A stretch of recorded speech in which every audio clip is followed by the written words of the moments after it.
Hey everybody out there in YouTube land, it's Rob the History Smith here, coming out with a short video today, but a very important one, something most people are going to run into. So the problem has to do with this M1 carbine here.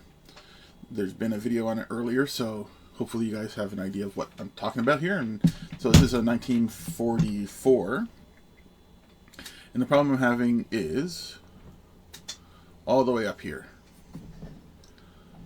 The crown of that barrel. Let's see if I can get this in focus. I'm going to pause, be right back. Alright, now that's in focus. You can see that crown of that barrel has been, I don't know what happened to it. Somebody didn't know what they were doing. It looks very messed up. This should all be completely even and perfect, and you can tell it's not. So why is the crown so important on a rifle?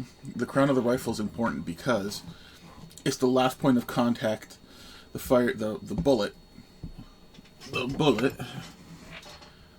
itself, the copper part, is touching the fire when it leaves. So if that balance is off, and it is a balance, if it's not completely even, you're going to have a force pushing in one direction or the other, and you're going to get a wobbling or worse, and your accuracy is just going to be completely out the window. So how am I going to fix this? There's a couple of ways you could fix something like this. So one option for fixing something like this is you can go out, you can buy a special tool that will recrown the barrel for you. Sometimes they're universal, sometimes they're not. A cheaper solution that I use, particularly on the black powder rifles, where you're not going to have a concentric hole, concentric being centered to the rest of the barrel, it could be offset in either direction. It's just manufacturing back then. For something like that, these little guys here, you can tell it's perfectly round. This is just a Dremel bit. You can find them anywhere, grinding bits, to make them in different hardnesses. But any of these grinding bits are going to be harder than the metal on your barrel here. And you can carefully just run it with the tool, with the Dremel tool. And very carefully, because it's perfectly round and concentric, if you're off a little bit, it's not going to make that big of a difference. You can get it eyeballed pretty good. If you want more accuracy, you can put it in a drill press. That will definitely improve the trueness of the recut. But what I'm going to do is I'm going to switch off to a much larger metal lathe, and I will show you that metal lathe in just a second. Getting out of the stock, trigger lock comes off. This is the only thing really holding this firearm into the stock. Loosen the band.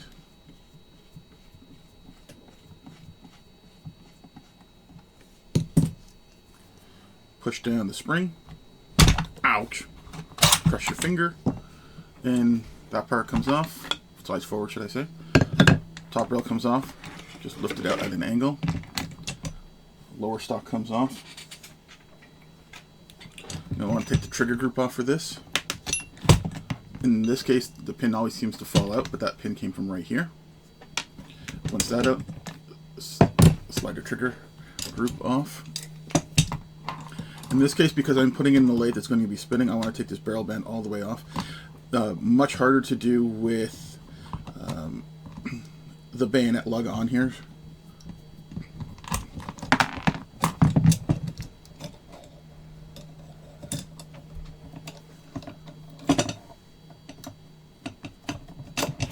There we go. So I just had to come off on an angle. It comes off nice and clean. Can't do that necessarily with the barrel lug in place. Alright, that's been stripped down. I'm going to leave this in place just to give it some tension. You know what? I'm going to take this part off. So, the recoil spring and guide.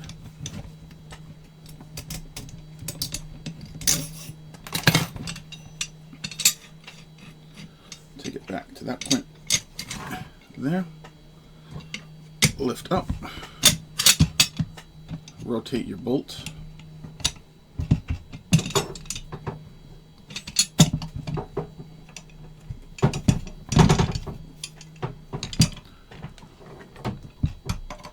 rotate the bolt,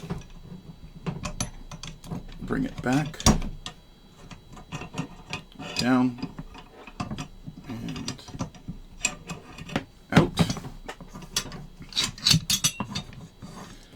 part here, there's a notch right here, which is its takedown point. To get to that notch, there's a corresponding little lip there. Pretty much stripped down as far as I need to go. It's going to be clamping up here in the vise. There's a little bit of the barrel sticking out, just enough that I can work on that bit. Alright, all stripped down, and we're going to go the inexpensive route of using that little Dremel bit I showed you guys. So what I want to do is secure this to my workbench as much as possible. So, gun vise, a little one. I do have a large vise, but I prefer something like this. I feel it gives me a bit more control over what I'm doing. And less likelihood of accidentally over-tightening and possibly damaging the metal finish. So just tightening it up on the bottom. Alright, give it a couple cranks. Nice and tight.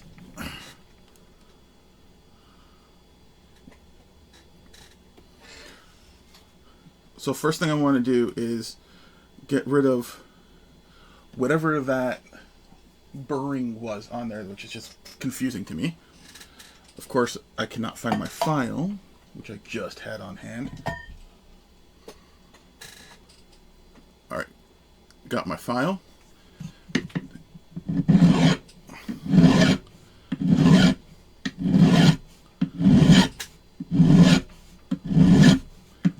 Very light pressure, even stroke.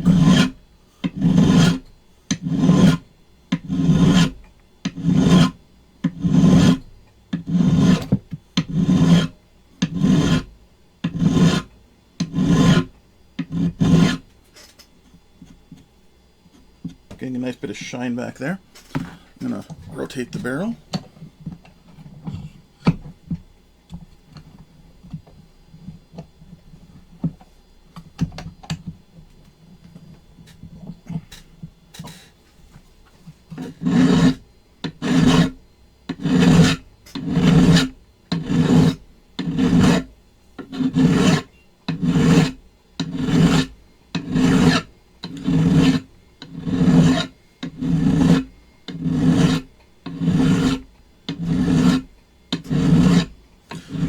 One of those fancy crowning tools would do this for you.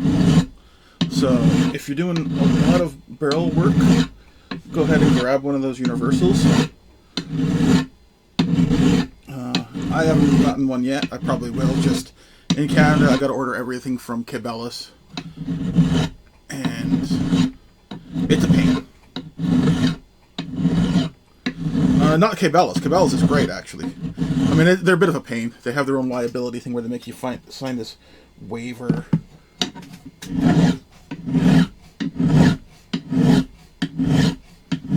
But it's customs. They'll stop anything coming from Cabela's at the border, including you if they see you. Ask me how I know.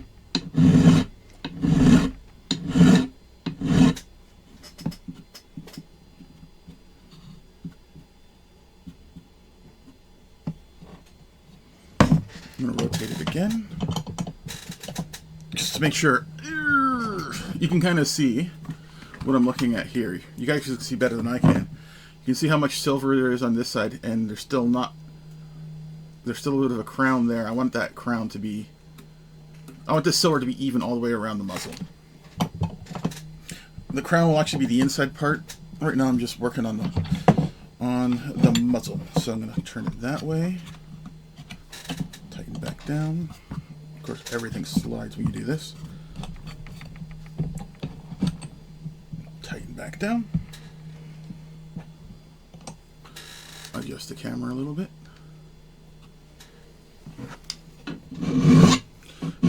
The point of using the file is it keeps everything flat.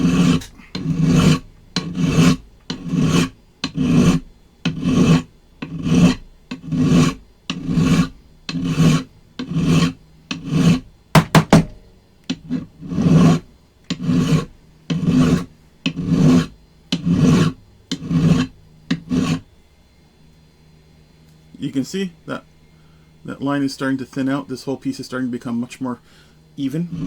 This part here, not the most critical, but it is very critical. You don't want it to be, you know, at some sort of weird angle. That will affect the crowning process and the gas escaping more than anything at this point. So start with a nice, smooth, even barrel. If I could, I'd put this in my lathe. But the problem I found with the lathe is the receiver is just a fraction of a millimeter too big to fit. Let's see if I can rotate this so you can see. You can't really see as well as I can. I'm trying to keep rotating this barrel. You can take a look at the reflection, guys, right here. That should be an even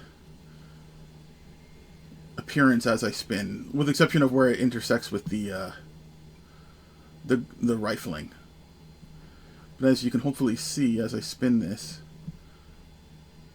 that silver mark gets much thicker and then thinner depending on, like right there, that's pretty thick. So that's a gouge. I know in the past a lot of this gouging came from using wrong cleaning tools. Everyone always talks about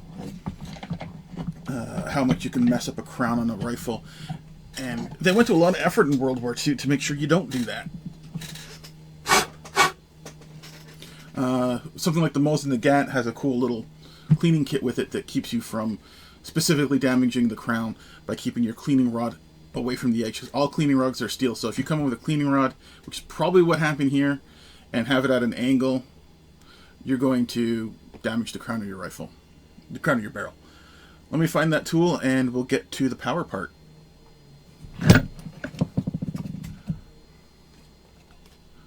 Got the barrel out, I got the Dremel out.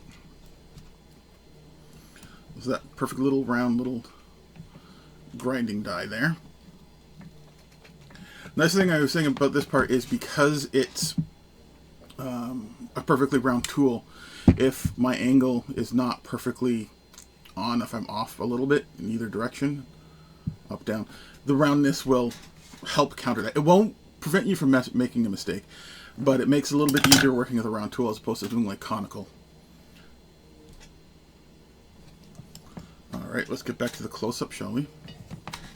So I'm going to come in here. This is a little bit awkward for me.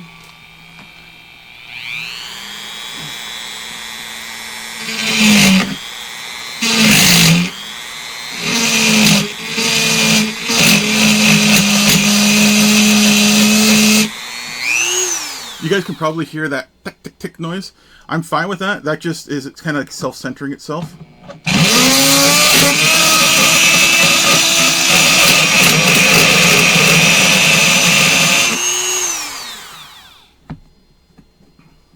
I think you can see that silver line. It's about the same width. Can't add material. You can only take it off at this point. But the point is making that silver line equal. So let's loosen this up. And I'm going to give it another spin by hand so you guys can hopefully have a look and see that silver line is very close to even. It's not getting thicker, it's not getting thinner so much.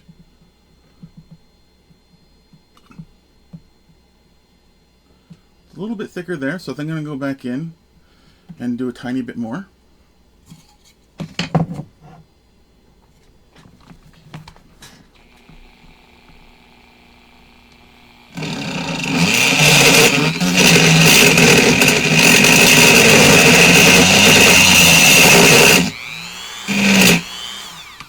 You can probably see I'm wrecking my tool, but a $5 tool, not a big deal.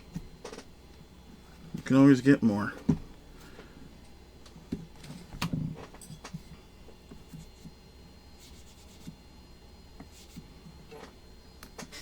Let me get a clean swab. We'll swab that barrel out a little bit. That's another thing when you're done with this, guys, clean your barrel. Make sure there's no gook or gunk or anything in there. Alright, I'm going to pause this. I'm going to pick a harder bit and do my final touch up with that. Cool.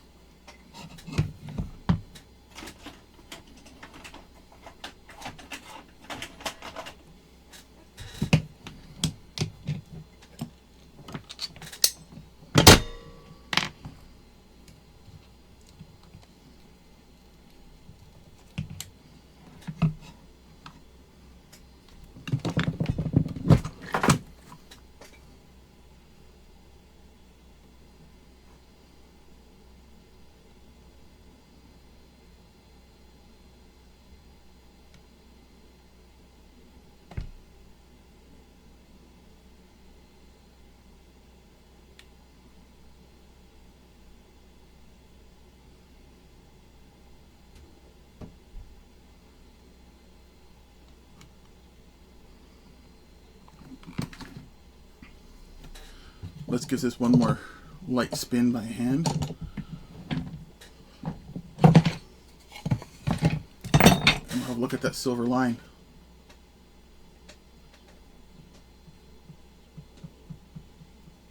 There is a little, you can see it, little dips here and there, but that's actually the rifling.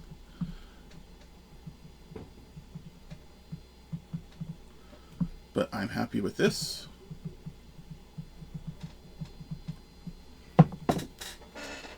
Just taking it away from the table, have a quick look at it.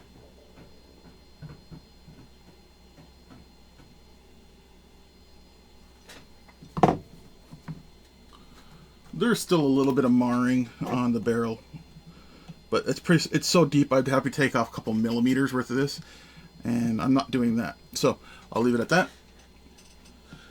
I'm going to take some, I could leave it silver, but I want to darken it. So a little bit of super blue, not super glue. I almost said super glue. Super blue. Just touch up the barrel. It's nice and clean because I already ground away the metal. There's no grease or anything left on there. So you touch that up. Wipe the excess off.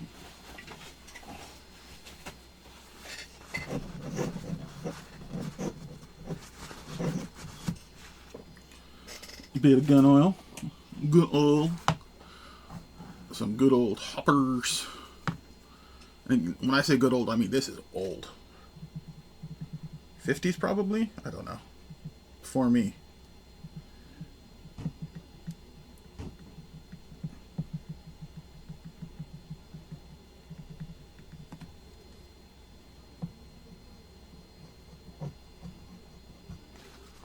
Good. A little bit more oil in there. Get it down onto the crown. Stop it from rusting. Like that. So last thing I want to do now is I just want to run a cleaning rod through it to make sure there's no metal shavings or anything like that still in the barrel. This has been completely dismantled, so I can run it either direction, but I'm going to run it back to front, or maybe not. No, you know what? I'm going to try running it back to front. Anyway, I'm not going to make you guys watch me clean this thing up, and I'll just show you a quick shot after it's been reassembled. Alright, done with the reassembly. Everything's back together. Once more.